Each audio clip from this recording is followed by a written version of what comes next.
Well, good evening, everyone. Greetings from Hemet Elementary School. My name is Dr. Watson. I'm the principal there. Hello to all my families. And it's my honor tonight to read Chapter 6 of The Lion, the Witch, and the Wardrobe.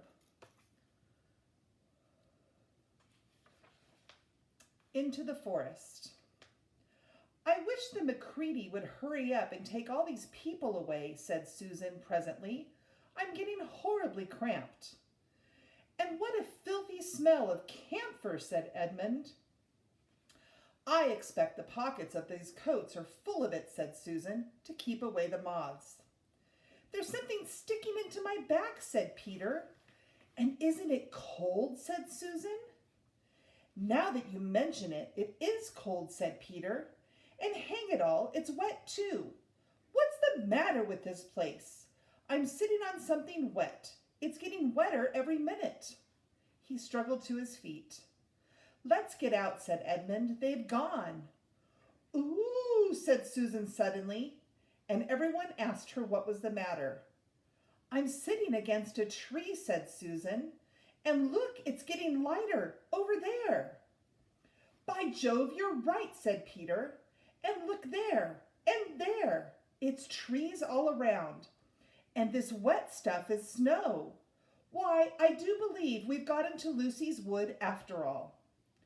And now there was no mistaking it, and all four children stood blinking in the daylight of a winter day.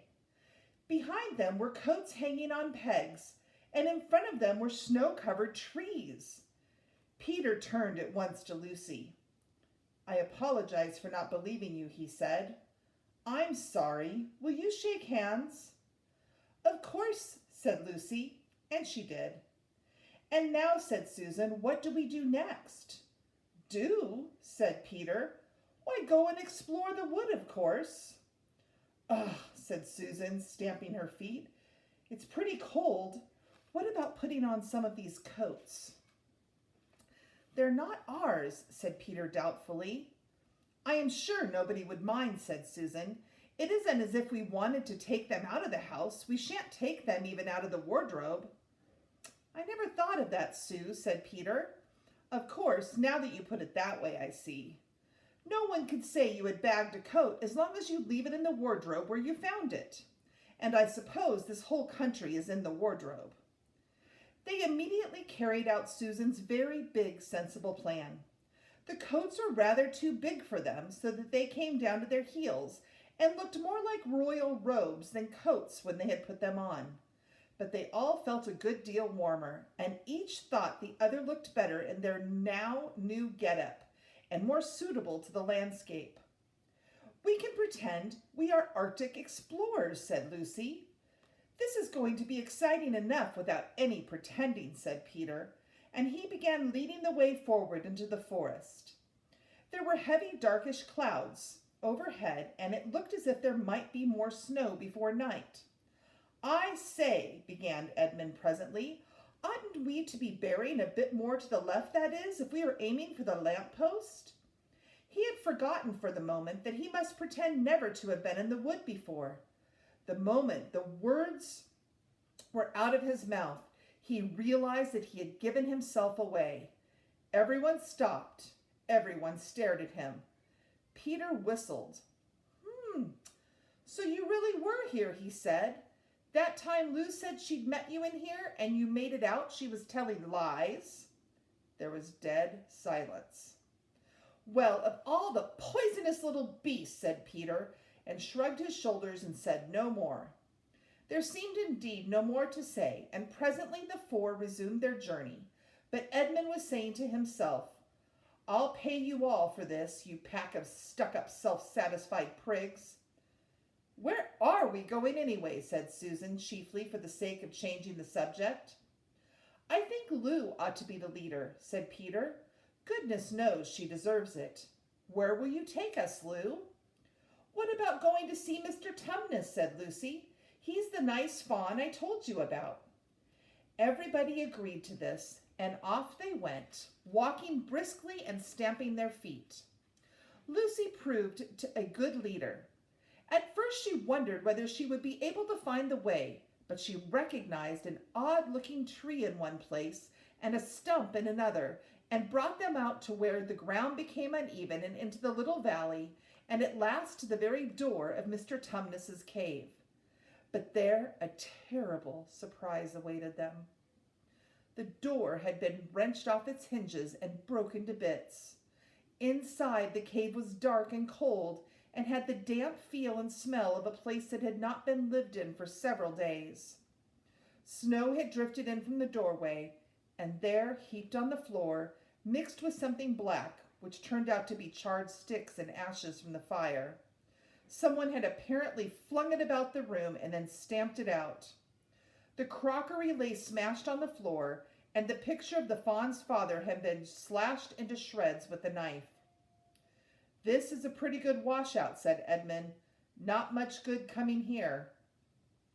"What's this?" said Peter, stooping down. He had just noticed a piece of paper which had been nailed through the carpet to the floor. "Is there anything written on it?" said Susan. "I think there is," answered Peter, "but I can't read it in this light. Let's get out into the open air." They all went out into the daylight and crowded around Peter as he read the following words. "The former occupant of these premises, Fawn Tumnus, is under arrest and awaiting his trial on a charge of high treason against her Imperial Majesty Jadis, Queen of Nardia, Chatelaine of Cair Paravel, Empress of the Lone Islands, etc., also of comforting her said Majesty's enemies, harboring spies, and fraternizing with humans. Signed, Fenris Ulf, Captain of the Secret Police. Long live the Queen." The children stared at each other.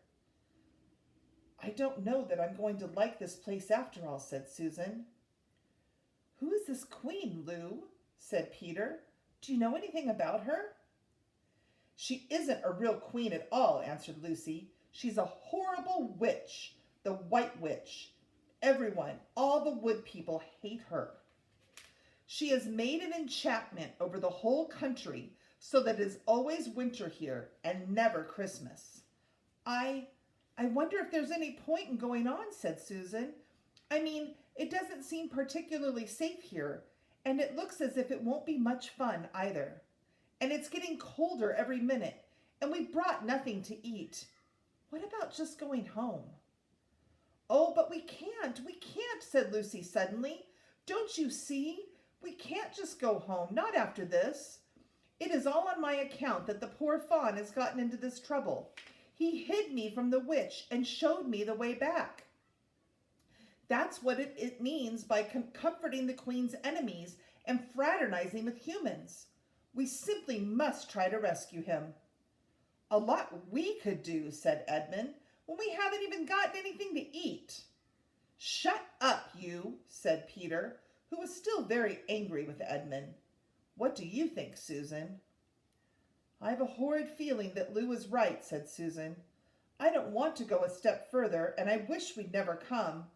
But I think we must try to do for something for Mr. whatever his name is. I mean the fawn." "That's what I feel too," said Peter. "I'm worried about having no food with us. I'd vote for going back and getting something from the larder, only there doesn't seem to be any certainty of getting into this country again when once you've got out of it. I think we'll have to go on." "So do I," said both of the girls.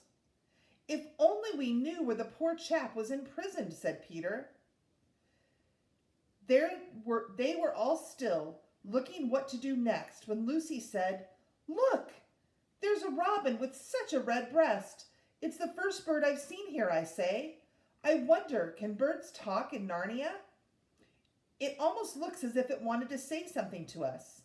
Then she turned to the robin and said, "Please, can you tell us where Tumnus the fawn has been taken to?" And as she said this, she took a step towards the bird. It at once hopped away, but only as far as to the next tree. There it perched and looked at them very hard, as if it understood all that they had been saying. Almost without noticing that they had done so, the four children went a step or two nearer to it. At this, the robin flew away again to the next tree, and once looked more at them very hard. You couldn't have found a robin with a redder chest or a brighter eye.